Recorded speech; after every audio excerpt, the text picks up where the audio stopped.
8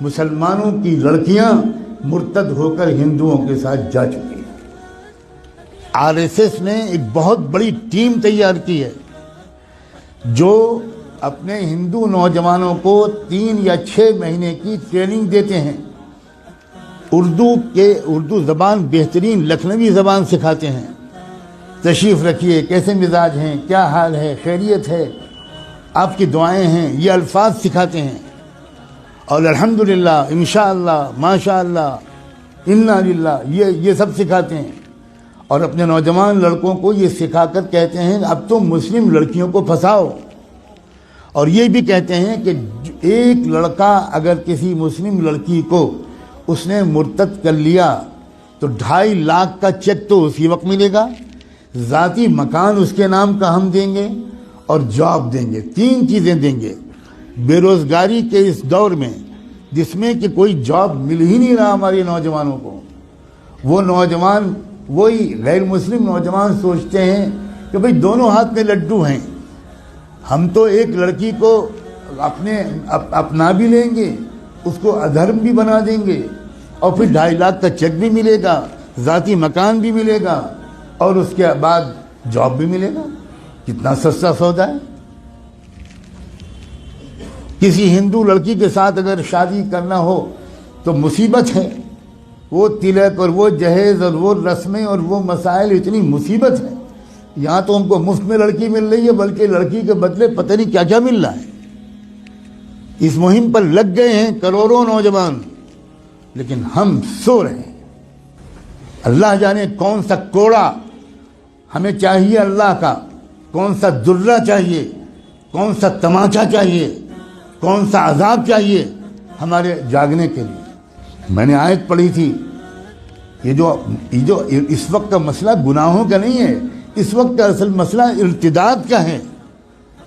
ہمارا ایمان چھیننے کے لیے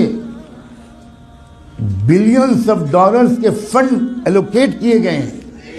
ان پیسوں کا صرف ایک استعمال ہے، مسلمانوں کی جان اور مال لوٹنا۔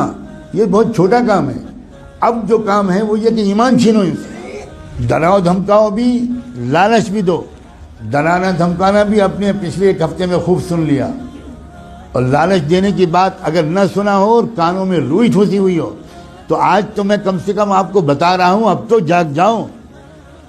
اپنے بچوں اور بچیوں کو کہاں پڑھوانا ہے اور کہاں نہیں پڑھوانا ابھی بھی سمجھ میں نہیں آئے گا۔ اکبر الہ آبادی جو الہ آباد ہائی کورٹ کے جج تھے، انہوں نے شعر کہا تھا، وہ کوئی مولانا نہیں تھے، وہ کوئی حاجی صاحب اور حافظ قرآن نہیں تھے، انگریزوں کے زمانے میں ہائی کورٹ کے جج تھے۔ انہوں نے یہ شعر کہا تھا، یوں قتل سے وہ بچوں کے بدنام نہ ہوتا، یوں قتل سے وہ بچوں کے بدنام نہ ہوتا، افسوس کہ فرعون کو کالج کی نہ سوچی۔ خالی وہ کالج بھیج دیتا، بس ختم، وہ تو قتل ہو ہی جاتے۔ اپنے ادارے قائم کرنا، اپنے اداروں میں اپنے بچوں اور بچیوں کو پڑھوانا اسلامی تہذیب کے ساتھ۔ میں بالکل نہیں کہتا کہ آپ نہ پڑھوائیں، لیکن میں یہ ضرور کہتا ہوں کہ اس طرح پڑھوانا کہ ان کی عزت بھی لوٹے، ان کا ایمان بھی چھینے، اس طرح پڑھوانے سے بڑھ کر کوئی پاگل پن دنیا میں نہیں۔ اس سے بہتر یہ ہے کہ میری بیٹی بالکل ان پڑھ رہے، جس کو لگتا ہو کہ یہ غلط جملہ ہے بھگتے گا انشاءاللہ۔ خدا جانے کب ہوش آئے گا، خدا جانے کب تک ہم جمعے کی نماز پڑھ کر اپنے کو اللہ کا ولی سمجھتے رہیں گے۔ ہم میں سے اکثر لوگ اپنی لڑکیوں کو کالجز میں، یونیورسٹیز میں، اسکولز میں بھیجتے ہیں، اور بالکل خبر نہیں لیتے کہ ہماری لڑکی وہاں سے سائنس پڑھ رہی ہے یا وہاں فحاشی پڑھ رہی ہے، ہماری لڑکی وہاں سے میتھمیٹک اور فزکس پڑھ رہی ہے یا وہاں سے کفر سیکھ رہی ہے، بالکل بے خبر ہے۔ جب کوئی کہتا ہے کہ بھائی اپنی لڑکیوں کو پردہ کراؤ، باحیا بناؤ، بے پردہ مت رکھو، یہ مولانا لوگ پتہ نہیں کیا پرانے زمانے کی باتیں کرتے ہیں، کیا پرانے زمانے کی باتیں۔ زمانہ بدل گیا، زمانہ بدل گیا، رسول اللہ بدل گئے، اللہ بدل گیا، قرآن بدل گیا، اسلام بدل گیا، کیا بدل گیا؟ یہ کہیے کہ ہم بدل گئے، زمانے کو مت کہیے کہ زمانہ بدل گیا۔ جھوٹ ہے کہ یہ زمانہ بدل گیا، کہیے کہ ہم بدل گئے۔ ہم منافق ہو گئے. ہم نے ایمان کو جنت کو معمولی چیز سمجھا ہے, ہم نے جہنم کو معمولی چیز سمجھا ہے. ہزاروں لاکھوں لڑکیاں, جو لڑکیاں گھر سے برقع پہن کے نکلتی ہیں, کبھی آپ فالو کیجئے اپنی بیٹی کو. جو لڑکی برقع پہن کے نکلتی ہے اس کو باپ کو کہہ رہا ہوں میں, اس کے بھائی سے کہہ رہا ہوں, کبھی دیکھیے کہ کیا وہ برقع گھر سے باہر کتنی دور تک رہتا ہے, اور اس کے بعد وہ برقع لپٹ کے پرس میں جاتا ہے, اور اس کے بعد کیا ہوتا ہے. کتنی بے خبر ہے امت مسلمہ. میں چند دنوں پہلے شاید جب حاضر ہوا تھا یہاں تو یہ بات کہہ چکا تھا, میں پھر دہراتا ہوں, اور ہو سکتا ہے کہ میں نے نہ کہا ہو کیونکہ میں ہزاروں جگہ یہ باتیں کہہ رہا ہوں. اتراکھنڈ سے میرے پاس میسج آیا کہ خود ایک وہ لڑکی جو خود حافظ قرآن تھی وہ مرتد ہو گئی. کچھ خبر نہیں. عجیب غریب قسم کی غفلت ہے ہم پر. خدا جانے کون سا نشہ پہ آیا ہم.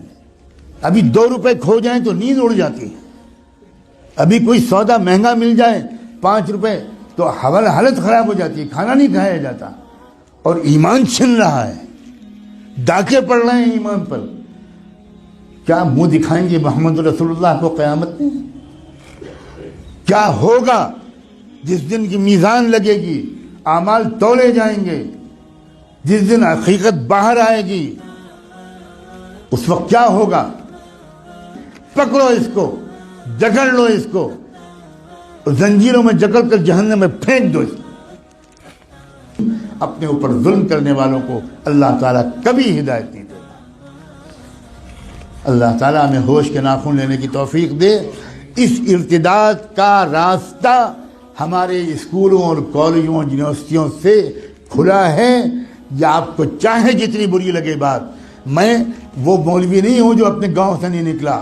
میں نے آکسفورڈ میں تقریریں کی, کیمبرج میں تقریریں کی, میں نے اسٹینفورڈ یونیورسٹی جو امریکہ کا سب سے بڑا یونیورسٹی ہے اس میں 7 لیکچرز میرے ہوئے.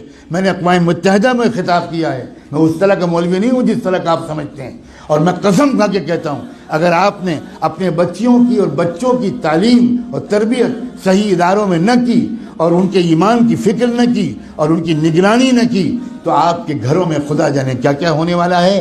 میں نے آج اپنی ذمہ داری اس مسجد کے اعتبار سے بالکل ادا کر دی. اب میں آپ سب کو, آپ کی نسلوں کو اللہ کے حوالے کرتا ہوں.